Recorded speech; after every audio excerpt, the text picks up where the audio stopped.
Welcome to the Toprakci Method, creating confident learners. The Toprakci Method uses a unique combination of breathwork, brain-body work, gratitude, and a clay-based program to affect the neuroplasticity of the brain in students, to help strengthen their mind-body connection, help them develop a growth mindset, and most importantly, trust and confidence in themselves. First of all, welcome, and aloha. I'm so excited you found this podcast, and I'm so excited to be putting this first episode out there. This podcast has been a long time in the making, 20 years of experience, professional experience at this point. And I'm so excited to share my knowledge and insight and experience with a larger audience and in a new way to get more of this out of the box thinking, this mind-body connection, and resources to the larger public. Before we get started, I wanted to share that I have a free assessment video that I'd love to share with you, where I walk you through a simple process in reading to figure out what type of learner your child is. I use this with every student when I first meet them to give me a sense of whether they are more of a visual or phonetic learner. To receive this free gift, sign up for my newsletter at pages.tanitutors.com/newsletter. As soon as you sign up, you'll receive it in your inbox. So let's get started. I hope that you enjoy and you take something new away from this discussion. I am a firm believer that me as a person, my life experience has made me the educator that I am. A little bit about me just outside of the classroom. I'm a world traveler. I'm a yogi. I've been practicing for over 16 years and also have taught yoga. I was a competitive athlete growing up, and I've taught worldwide in California, the Bahamas, Switzerland, Singapore, and now have ended up here on Maui for over a decade. I absolutely love learning new things about health, the mind-body connection, and being active and having new experiences. Me as an educator, I have taught for over 20 years, over 5,000 students, and I've specialized working with students one-on-one who struggle in general. But I've taught kindergarten and homeschooled all the way through high school and really taught the gamut, which makes me a little bit more of a unique educator in my experience in and out of the classroom. I typically deal with students who struggle in school with everything from learning differences, dyslexia, anxiety, low self-confidence, and distraction in the classroom. As a teacher, I believe in teaching the whole child, that no two children are alike, and that you need to tailor instruction to the individual.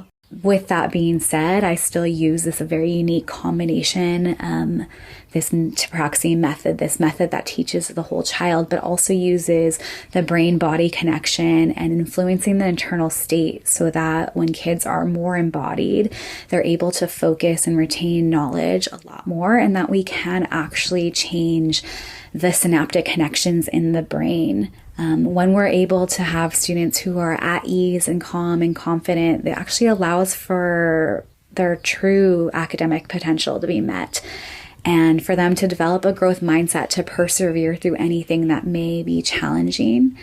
We can't create confidence in academics just in the realm of academics, but when we get into the mind-body connection, we can start to have them become more confident in themselves, which then allows for little academic successes. And then these academic successes tend to snowball into their confidence. And then the confidence starts to seep out into other realms.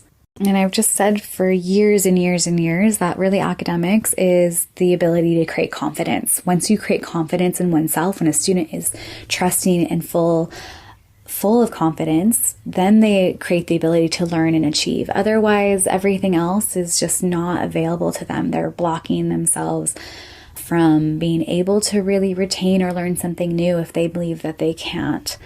So essentially, I've been teaching for 20 years, but more of these out-of-box things, pulling from the breath work, the brain-body work, the neuroplasticity that I'm obsessed with.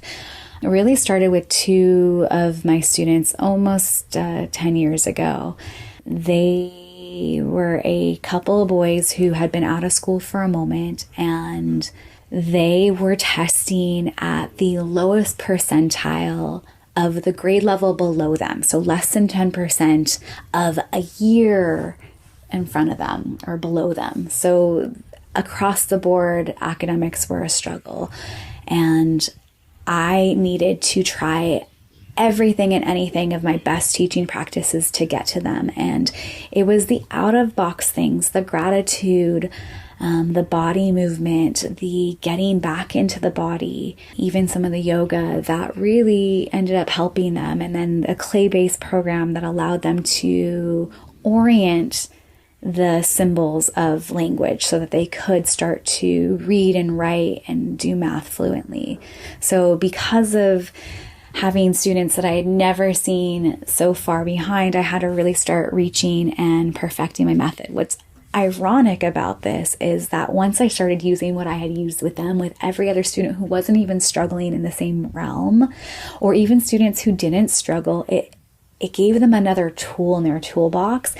So the best teaching practices that I was using with these two boys ended up being the foundation for every other student that I would come across from there on. And at this point, I'd already been teaching for over a decade. And just to see kids still struggling in a one-on-one setting and not having any foundation, not any embodiment, and so forth. So that's where I started to really become interested in the neuroplasticity of the brain, that the synaptic connections are rapidly growing and developing in our lifetime, but especially for those first 24 years. And we can do things like breath work and gratitude and movement and a mind-body connection and exercises that actually help the brain fire and wire a little bit better, as Joe Dispenza says. So I became really interested in breath work to increase the connective tissue between the two hemispheres, the corpus callosum, and also just how you can see if the brain was really functioning at a high level and whether they were signaling, communicating smoothly. Like when you think of an AP student, a really high functioning academic student, they're actually firing on both hemispheres, the right creative and the left analytical, and that connection between the brain is super, super smooth. So I became kind of interested in how we can test what's going on with students and how they're processing, but also how you can affect the brain through learning, through positivity, through gratitude, through breathwork, through brain-body connection, through balance, that all these things are interconnected. They're not like one and they're not individual pieces. So, and just on a more like practical level, if you look at have you ever noticed the body language of a student who is at ease with their learning? They can get really comfortable. They can even like relax to the point of, on a couch and reading and learning, versus now picture the body language of a student who's really struggling. They're usually slunched over. Body language can tell us a lot, but we can also affect the body too. Straight spine allows the brain to kind of think a little bit better. The academics, whether it's homeschool curriculum or school curriculum or math or reading or whatever, is just the container, right? But we're really I'm more interested in how they're processing, how they're critically thinking, how they're feeling about themselves, how their confidence is, and how they are going to deal with the challenge or process at hand. So over the last 20 years, especially the last few years, I've been more interested in how we can affect the brain-body connection through breath work, gratitude, changing their thought processes, and also helping their balance. Like if you notice, you can actually see a lot what's going on with a child, how they're processing based on their balance. You can have them stand on one foot, maybe even close their eyes. Remember, it's a cross-body thing, so if they're misbalanced on the left foot, something's going on with the right hemisphere of the brain, and if they're not able to balance on their right foot, something's going on with that left side, that analytical stuff. It's so interesting, but we can use breath work, gratitude, cross-body brain work to help that connection be a little bit smooth so that the hemispheres of processing can be smoother, that the hemispheres of the brain are communicating. And then by giving them that, we can then look at the academic material from a solid foundation and base. When we teach the whole child, when we teach the mind-body connection, influence the body with the mind and the mind with the body. So what I've found recently is that when we affect the brain-body connection through breath work, gratitude, changing their thought processes, the balance work, the academic material can come from a solid foundation base. And those details and those subject matters and so forth just kind of sort themselves out.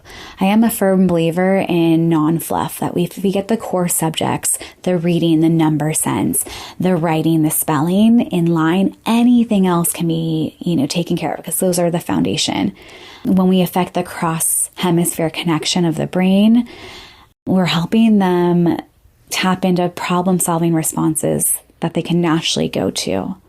So this quote is the quote that I go to with every student that I meet. It's the very first thing. It's part of the first conversation, which essentially sums up the way that I believe academics are. Men often become what they believe themselves to be. If I believe I cannot do something, it makes me incapable of doing it.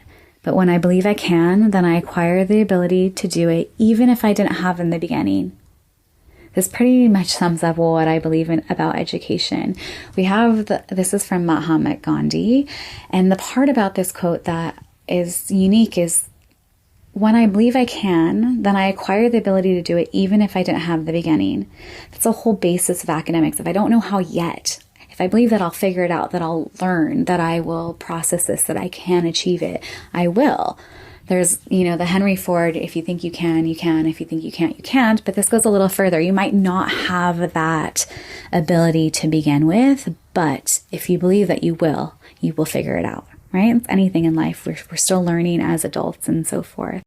One thing that I think I do differently in the education world is that I believe in consistency and high expectations, that creating positive self-talk and a confident critical thinker will allow any of the subject matter to unfold as needed, that the tools are there, that the perseverance is there.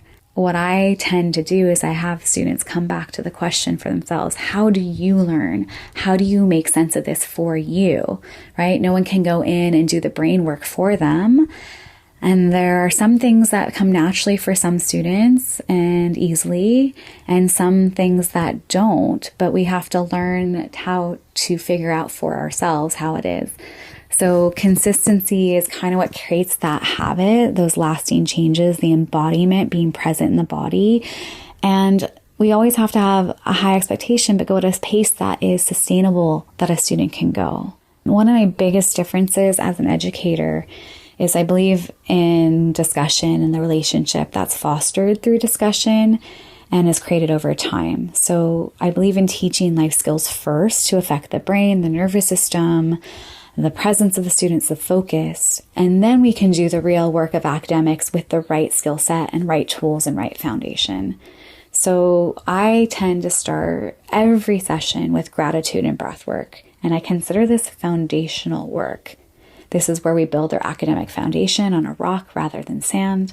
And when they have this in their body, when they can come present, when they can feel at ease, when their brain is functioning at the highest rate possible for them, then we can look at the details of the academics. So I'll leave you with this one question as we round up this first episode. What 3 grateful things can you list for today? And a lot of times we're taught for the big things, and I'll go more into this next time. We're taught about the big things, but what are the little things that you can find today? And then when you think of those 3 things, I want you to sit in your body and see how that makes you feel as well.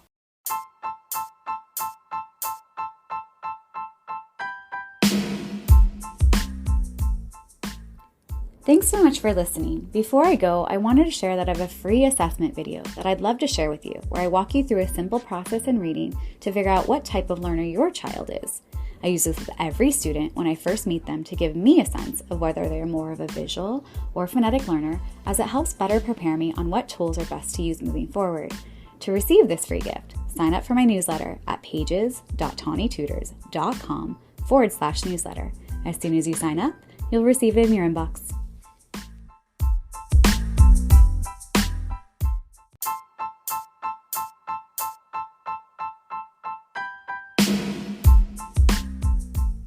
If you're interested, follow me on Instagram and Facebook at the Toprakci Method. I also take on a very few select private one-on-one clients worldwide for homeschool support and tutoring work. Email me at tawny.toprakci@tawnytutors.com. Have a blessed day and aloha.